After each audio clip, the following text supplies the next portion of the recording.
But we need these NGOs and organizations to unite and to push the governments, right, very, very, very hard with an emergency declaration.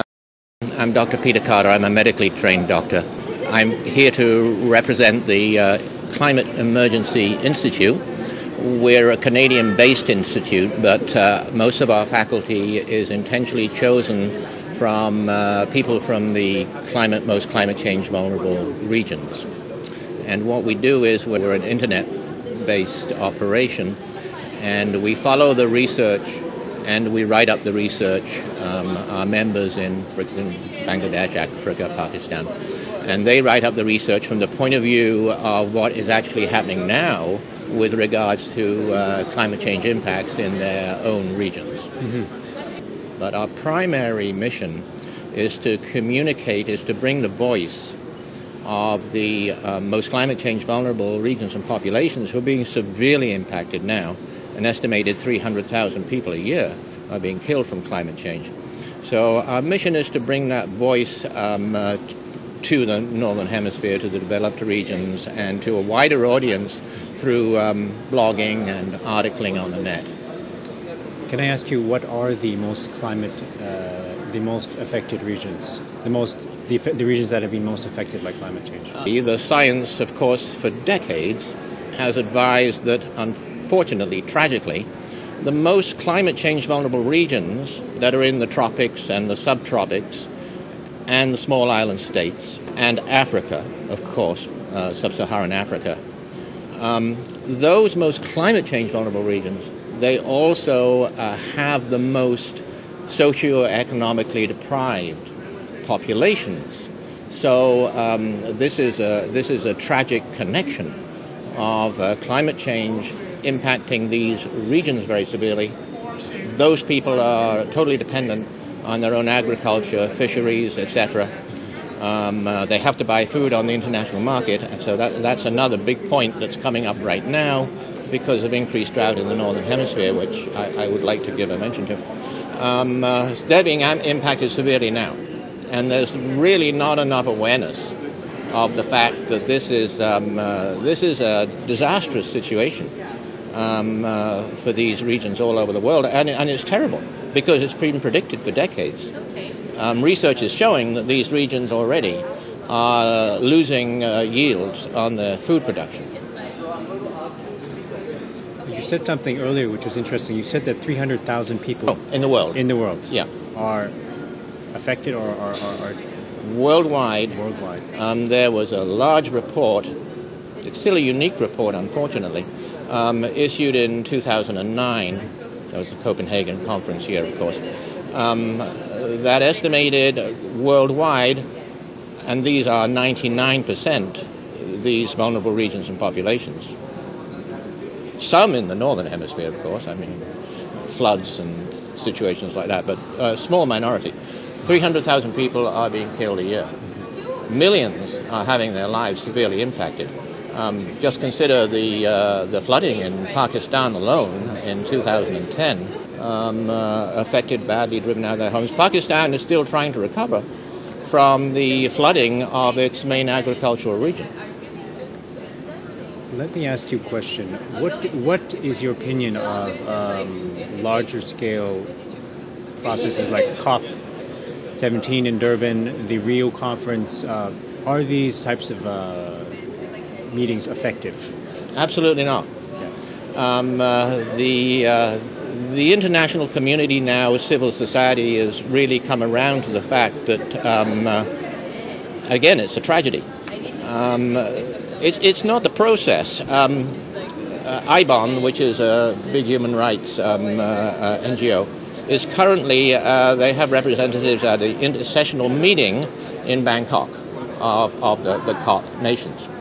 They're reporting back that, and this was obvious actually at the Bonn conference, they're reporting back that the developed nations are absolutely, grossly and intentionally blocking absolutely any progress, blocking discussions on things as crucial and as basic as the rights of the developing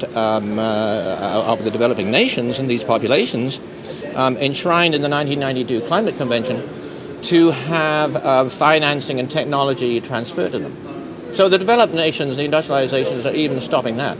I personally regard this as the worst ever crime against humanity. I mean, 300,000 people being killed a year by climate change, and we have these industrialized nations blocking any progress whatsoever. It's absolutely terrible. And it's really got to the point of insanity now. The reason for that is, as particularly people in the United States now are becoming aware, Northern Hemisphere and Northern Hemisphere food security is now being impacted by climate change. One thing that the science really hasn't got out very well is that the Northern Hemisphere temperature increase since 1995 has taken off from the Southern Hemisphere and global average. Since 1995, the Southern Hemisphere is increasing like that. That's bad because it's hot there. But the Northern Hemisphere temperature is just going like this. Now the Arctic, regions of the Arctic are heating up 3 times as fast as the global average. What's happening is that for the past 15 years, there's been a sustained trend of increasing drought in the Northern Hemisphere, which nobody really has paid any attention to. Okay? So we had the huge drought in 2001 in Europe. We had one in 2010 in Russia. We have now the breadbasket of the world, the Great Grain Belt in the United States, hit severely with drought. It's still in drought. A little bit of relief in some parts, but the land is still dry, the crops are still not growing right. What's happening now, on top of that, is a real dire emergency. The Arctic summer sea ice is collapsing. This has hit the headlines everywhere. According to the scientists who rely on their computer models, this was not supposed to happen until the end of the century. The scientists have been advising us, however, for years, that when that does happen, if we allow it to happen, right now we're allowing it to happen because, as I say, the powerful industrialized nations are blocking anything that could convert the fossil fuel economy to the clean energy, everlasting energy economy. Nothing could be worse than this. They're hurting now their own people. And they're hurting those billions of vulnerable people very badly because, of course, food prices are going up. So we have the billions of people who are less able to grow their own food. Now they're not able to buy their own food on the market. With the sea ice collapsing, we're going to have another big increase in Northern Hemisphere drought. We're in big trouble. What, in your opinion, needs to be done either on the global level, governance level, personal level, to start to fight back against this? One thing that I've heard in the sessions is that it's time for all the NGOs to unite. A lady from Mozambique mentioned that the projects are in silos. They're not connecting with each other. Okay? So one thing that was recommended, which I thoroughly agree with, and I think we should have started this some years ago. There was an attempt some years ago, but it didn't really last. Is that we need the NGOs to unite worldwide, because of course Civicus is wonderful because we realize how many NGOs there are in nations that we sort of never hear about. This is totally great to mix with those people from Africa, as I say, and I presented with a gentleman from Ecuador. You know, this is wonderful. Okay, but we need these NGOs and organizations to unite and to push the governments, right, very hard with an emergency declaration. That's what we need. We need the NGOs to say, look, James Hansen in 2008 was obviously right. We are in a state of global climate planetary emergency. So we need this emergency declaration.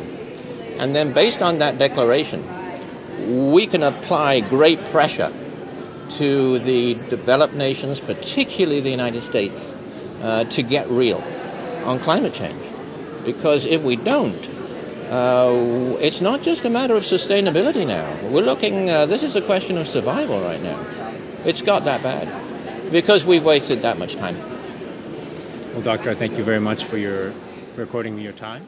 Thank you.